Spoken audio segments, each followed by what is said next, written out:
Bonjour, nous allons questionner les impacts spécifiques de la comodalité en présentant les données recueillies auprès d'enseignants et assistants d'écoles françaises en Amérique du Nord. La présentation a été réalisée par Christelle Troncy et Sophie Beaumont dans le cadre de la recherche Français Plus au mois de juin 2021. Nous allons d'abord préciser quelques notions de notre étude. Nous appelons ici comodalité l'enseignement direct avec à la fois des élèves en classe et d'autres élèves à distance qui suivent la classe par écran interposé. Nous avons décidé de porter une attention particulière sur l'enseignement en comodalité qui est nouveau dans l'environnement scolaire des écoles étudiées et une conséquence de la crise sanitaire Covid-19. Cette modalité nous a paru susceptible d'avoir un fort impact sur les apprentissages et les pratiques.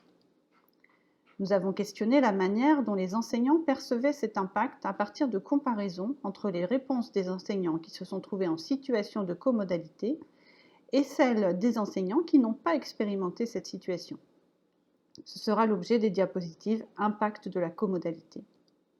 Les réponses obtenues doivent encore être affinées et sont à prendre avec prudence. En effet, parmi les enseignants qui n'ont pas expérimenté la comodalité, se trouvent aussi bien des enseignants qui ont été en situation ordinaire de classe, mais aussi avec des protocoles sanitaires qui changent de l'habitude, que des enseignants qui ont toujours été en enseignement à distance. Si nous supposons que la comodalité a pu avoir pour les enseignants des effets sur les pratiques et les apprentissages, il est fort probable que les enseignants en enseignement à distance aient également éprouvé de grands changements. Des études ultérieures s'intéresseraient donc plus particulièrement aux enseignants seulement en enseignement à distance durant la période septembre-décembre 2020. Le plan de la présentation. Nous allons commencer par une présentation du corpus, puis nous explorerons les usages des langues des enseignants et de leurs élèves, et puis leurs outils et les usages numériques. Nous présenterons ensuite la diversité des modalités d'enseignement qui ont été mises en œuvre dans l'ensemble des établissements. Puis, nous nous intéresserons aux impacts de la comodalité, les impacts sur les pratiques professionnelles, les impacts sur les élèves et les impacts sur le bien-être des enseignants. Et enfin, nous en tirerons des éléments de conclusion. Dans le cadre de la recherche Français Plus, 3 questionnaires ont été proposés aux établissements AEFE engagés dans la recherche. Un pour les parents de maternelle, un pour les élèves de CM1 à la terminale et le dernier aux enseignants et assistants. Les questionnaires ont été proposés entre le 25 janvier et le 12 février 2021 et l'enquête porte sur la période de septembre à décembre 2020. Nous allons ici utiliser uniquement les données du questionnaire enseignants et assistants.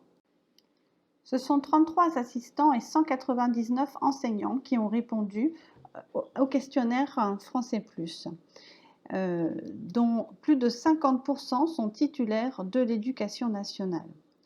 Les 232 répondants représentent 33% des assistants et enseignants de 20 établissements ayant participé à l'enquête. Ce pourcentage ne peut être parfaitement représentatif, ni de l'ensemble des personnels de ces 20 établissements, ni a fortiori de l'ensemble des personnels assistants et enseignants de la zone. Par souci de lisibilité, nous parlerons par la suite des répondants pour l'ensemble, mais des assistantes ou des enseignants quand la précision est nécessaire. Cependant, dans tous les cas, il s'agit bien uniquement des répondants à cette enquête. La faiblesse de l'échantillon ne permettra pas toujours une validation statistique au sens propre. On va plutôt constater des tendances. Les établissements d'exercice. Ce sont 20 établissements participants, dont 3 au Canada et 17 aux États-Unis. Pour certaines écoles, les réponses par établissement peuvent être représentatives, pour d'autres non, il y a un trop faible nombre de participants. Pour autant, dans l'ensemble, ces établissements semblent représentatifs de la diversité des 58 écoles françaises AEFE en Amérique du Nord à la rentrée 2021.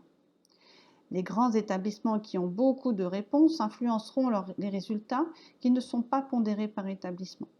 Il ne sera pas aussi possible de comparer le Canada et les États-Unis car le nombre d'établissements canadiens participants est trop faible. Le profil langagier des répondants enseignants-assistants. 62% des répondants se déclarent biplurilingues. 35% se déclarent monolingues, francophones, 24%, ou anglophones. 3% se déclarent francophones et anglophones en même temps, mais n'indiquent pas être biplurilingues. En tout, Ce sont 44% des répondants qui indiquent qu'ils se considèrent francophones, soit francophones seuls, soit francophones et anglophones, francophones et biplurilingues, francophones, anglophones et biplurilingues, et 22% qui se considèrent anglophones. Si l'on compare selon le niveau d'enseignement, en proportion, les enseignants du secondaire sont ceux qui se considèrent les plus monolingues, soit francophones, soit anglophones, et les moins biplurilingues. Le profil langagier des répondants enseignants-assistants. Au travail, quelle langue utilisez-vous habituellement pour enseigner? 84% des enseignants utilisent le français pour enseigner, dont 62% sans recours à d'autres langues. 15,5% des répondants enseignent en anglais uniquement, et notamment les enseignants de langue du secondaire. Plus de 22% déclarent utiliser au moins 2 langues en complémentarité, français, anglais, espagnol, dans leur enseignement. Il n'y a pas de différence notable selon les niveaux scolaires. Les langues des élèves vues par les enseignants. Pour combien d'élèves de vos classes avez-vous connaissance des langues parlées? Voici la question qui a été posée et à laquelle 63% des enseignants indiquent avoir une bonne connaissance des langues parlées par tous leurs élèves, ce qui est un gros chiffre. Mais il y a de grandes différences selon les niveaux scolaires, tels qu'on peut le voir ici, et les enseignants de maternelle sont ceux qui auraient la meilleure connaissance des langues des élèves. Les enseignants du secondaire, ceux qui en auraient la moins bonne connaissance, ce qui peut aussi s'expliquer par le nombre d'élèves suivis et par le temps passé auprès de chacun de ces élèves. Les langues des élèves vues par les enseignants. Selon vous, combien de vos élèves sont francophones, anglophones, biplurilingues? On peut voir ici que selon les enseignants, le profil linguistique des élèves semble plus anglophone, 71% des élèves le sont, que francophone, 40,2%. Pour 69% des enseignants, plus de la moitié de leurs élèves sont biplurilingues. Il y a des différences apparemment importantes selon le niveau scolaire, à la fois pour la considération francophone et pour la considération biplurilingue.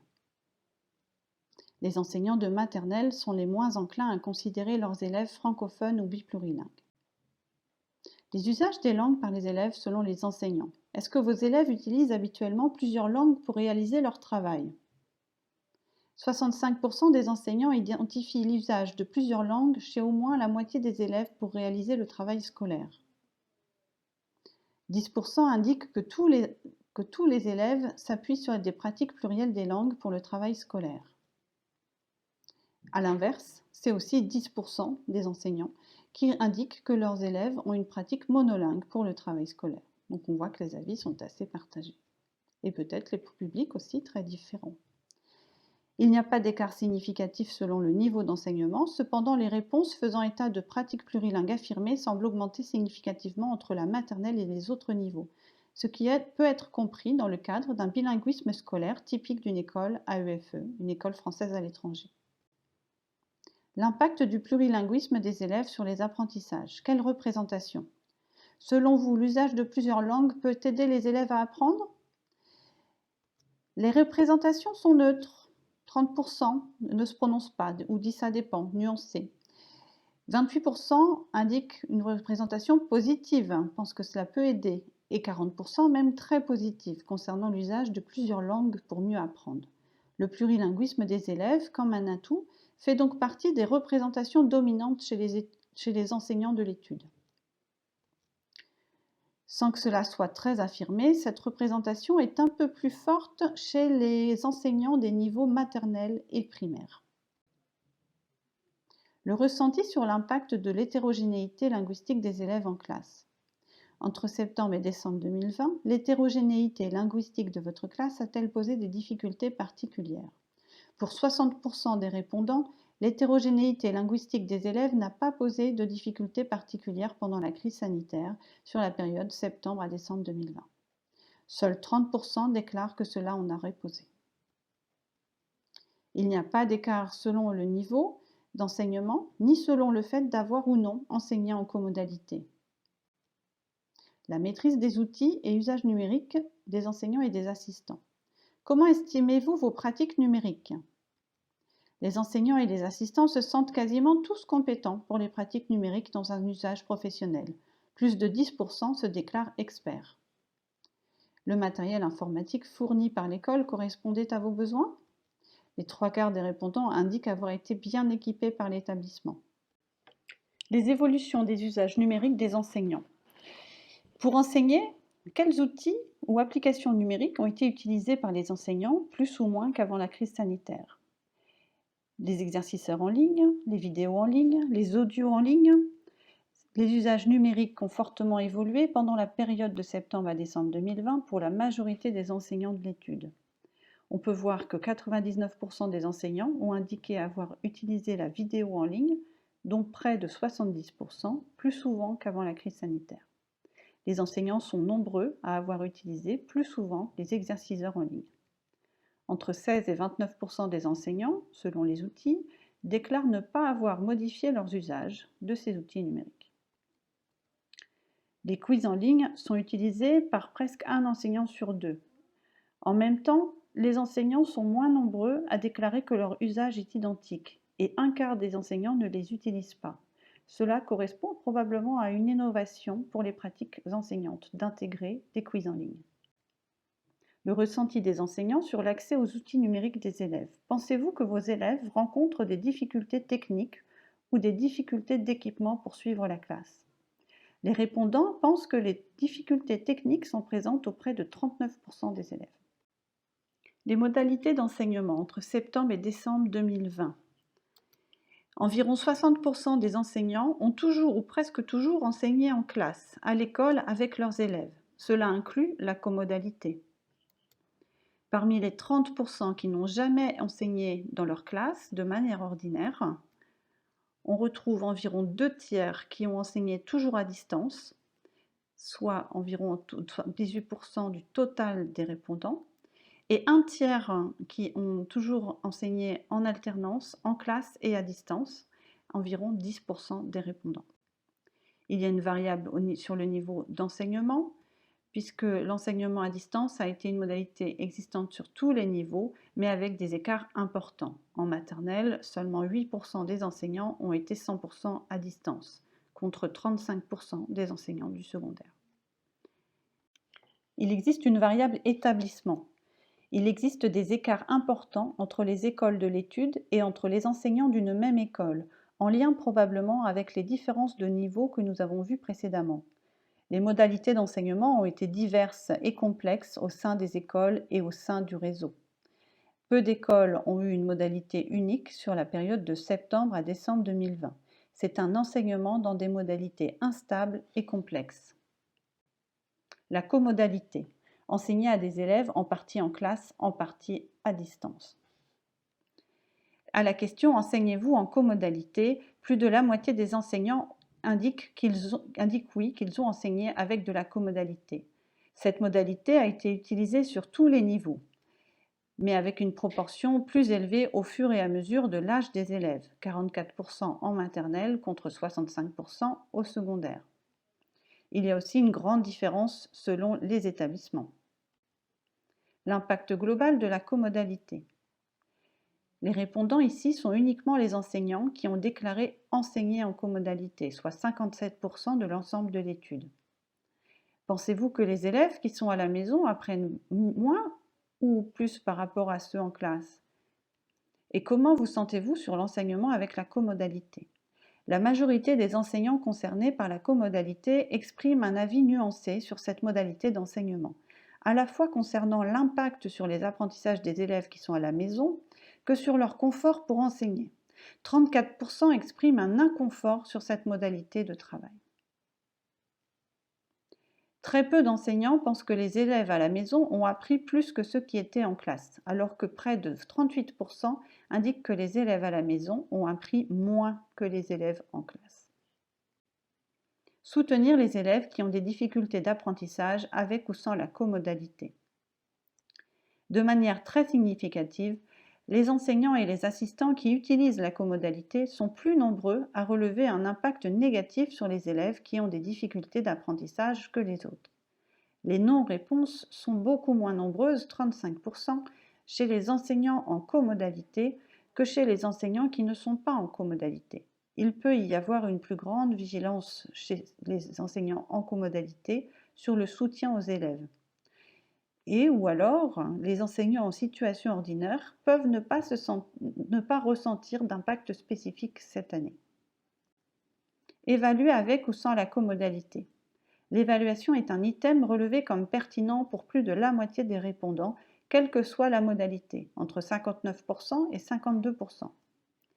Pour 75% des enseignants en comodalité qui donnent une réponse, il y a un impact négatif sur l'évaluation, contre 55% pour les enseignants qui n'utilisent pas la comodalité.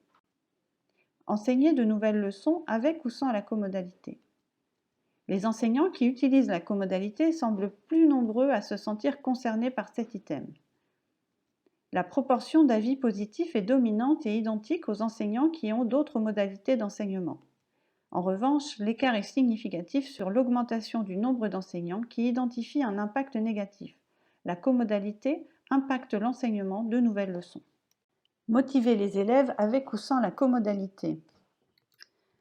3 enseignants sur 4 qui utilisent la comodalité ont retenu cet item comme pertinent pour s'exprimer, ce qui est plus élevé que pour les autres.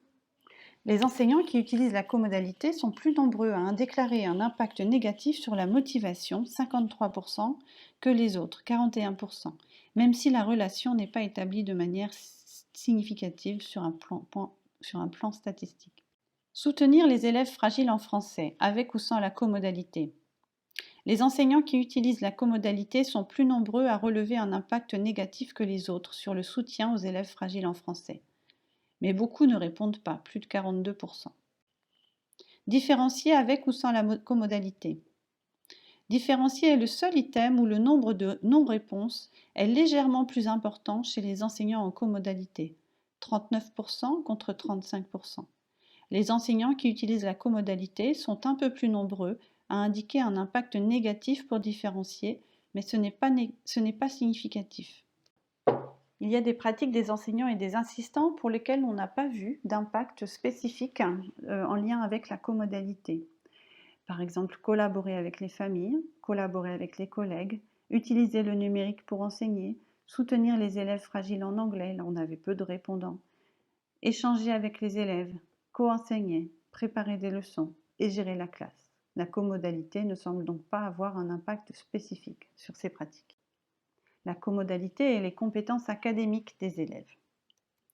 Sur cet item, les enseignants qui ont utilisé la comodalité, qui disent oui, sont plus nombreux à donner un avis, plus de 67%, que les enseignants qui ne l'ont pas utilisé.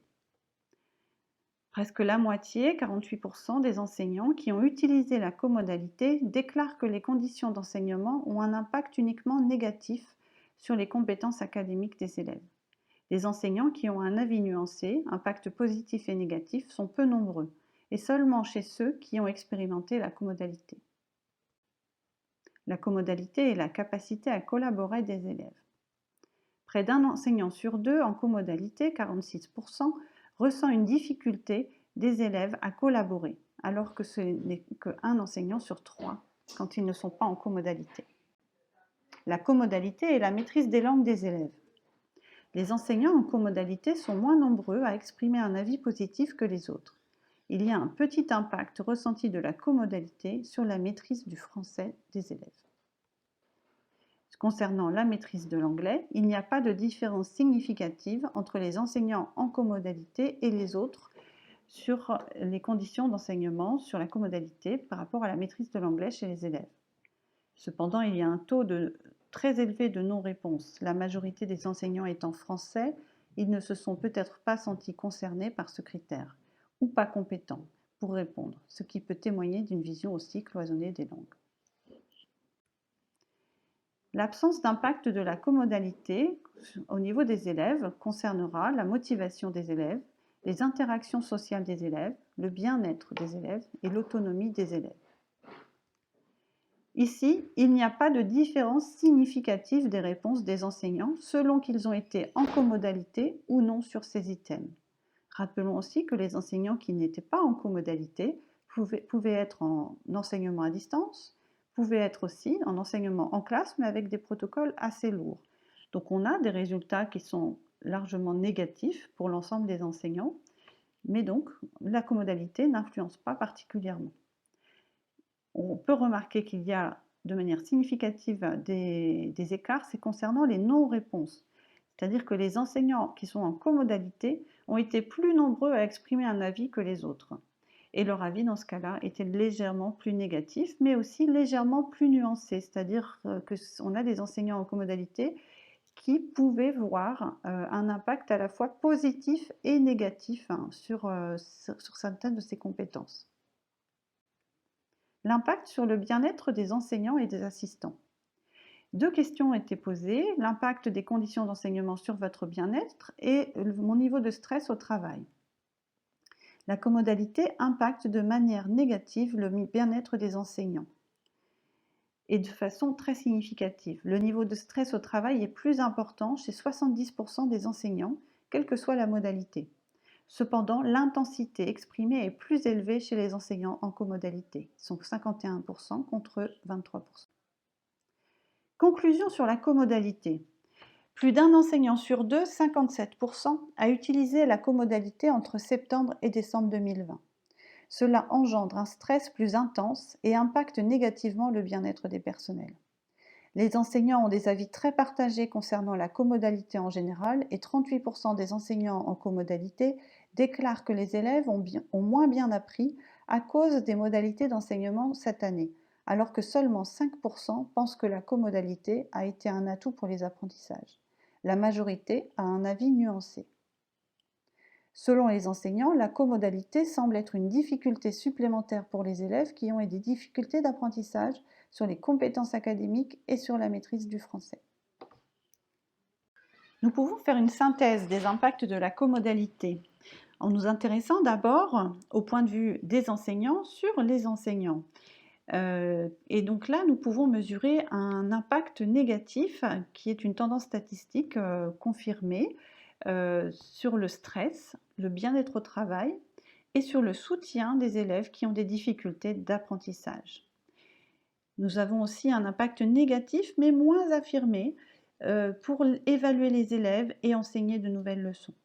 Par contre, nous n'avons pas observé d'impact pour collaborer avec les familles, collaborer avec les collègues, échanger avec les élèves, co-enseigner, préparer des leçons, gérer la classe.